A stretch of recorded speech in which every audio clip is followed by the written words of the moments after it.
Imagine sitting in a courtroom where a simple parking lot dent turns into a multi-layered criminal hustle right before your eyes. Most people think small claims court is just about who hit whom, but what happens when both sides are trying to scam each other, and the only person who can see through the web of lies is the sharpest judge on television?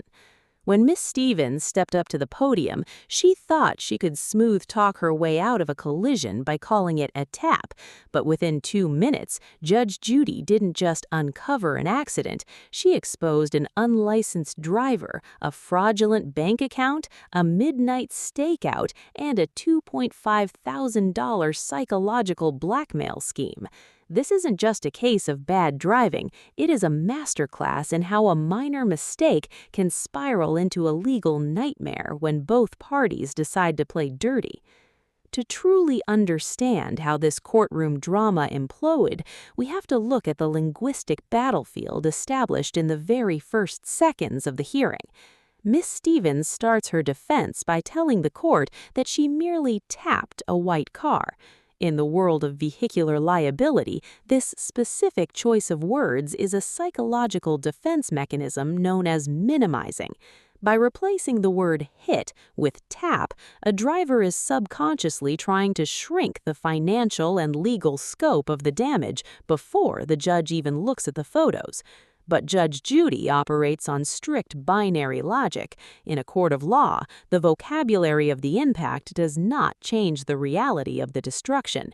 If a vehicle causes property damage, the legal liability is absolute, whether you call it a smash, a hit, or a gentle tap.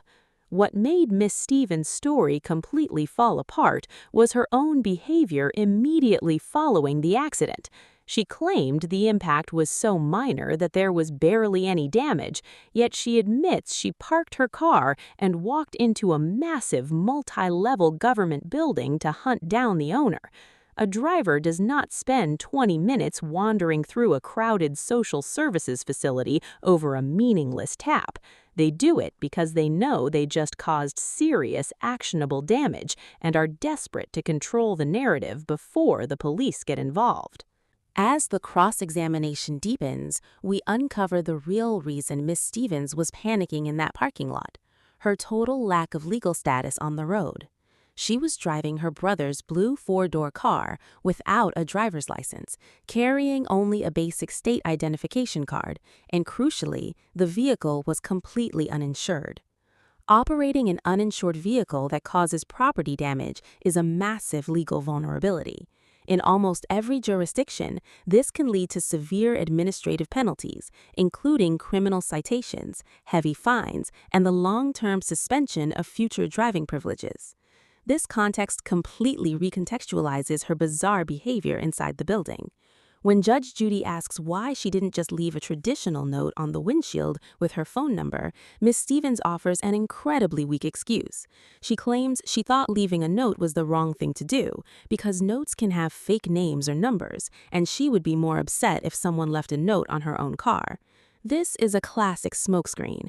The real reason she refused to leave a note is that a note creates a permanent paper trail. By entering the building to find the owner dynamically, she was attempting to gauge the situation in person, hoping she could settle the matter loosely, handshake style, without the state or an insurance company ever finding out she was illegally behind the wheel. But the plot thickens dramatically when we look at the other side of the aisle. The plaintiff, Helen Khalil, didn't come to court alone. She brought a key eyewitness who claims she was standing out in the parking lot having a smoke when the crash happened. According to this witness, Miss Stevens hit the car and then ran into the building hysterically looking for the owner. When the plaintiff and her friend realized they were dealing with an uninsured, unlicensed driver, the power dynamic in that parking lot completely flipped. They instantly recognized that Miss Stevens was terrified of police intervention and legal exposure. Instead of doing what the law prescribes, calling the authorities to document an accident with an uninsured driver, the plaintiff and her friend decided to execute a classic legal shakedown.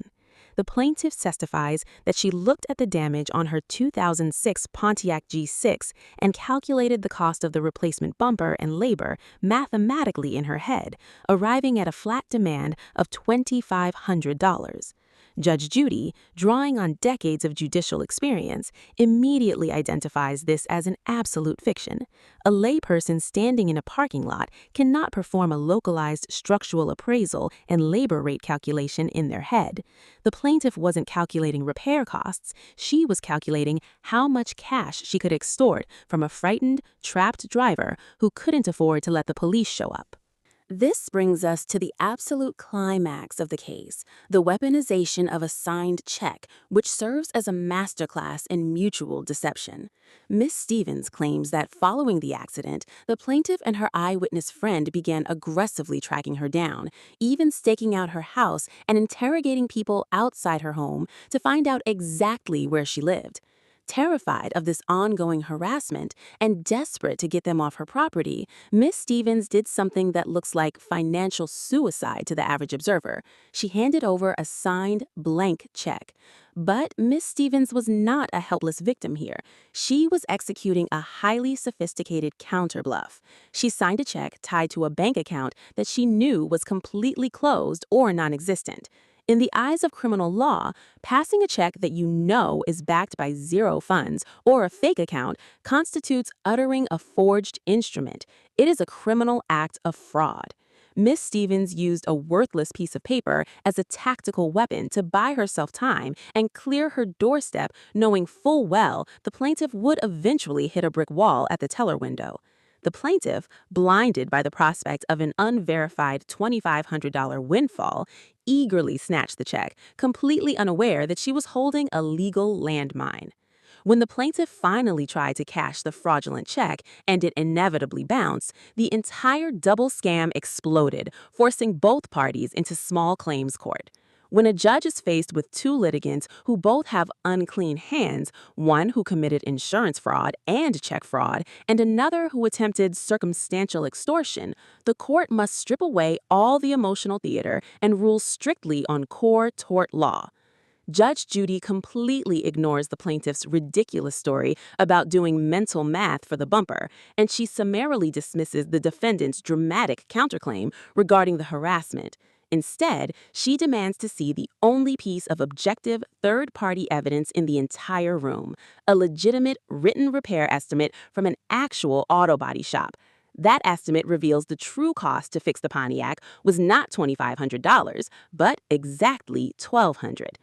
By issuing a final judgment for precisely $1,200, the court perfectly bypassed the malicious schemes of both sides.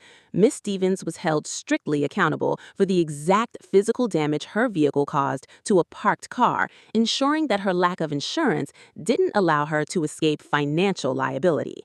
At the exact same time, the plaintiff was completely stripped of her extortionate profit margin, proving that the legal system will never validate a shakedown.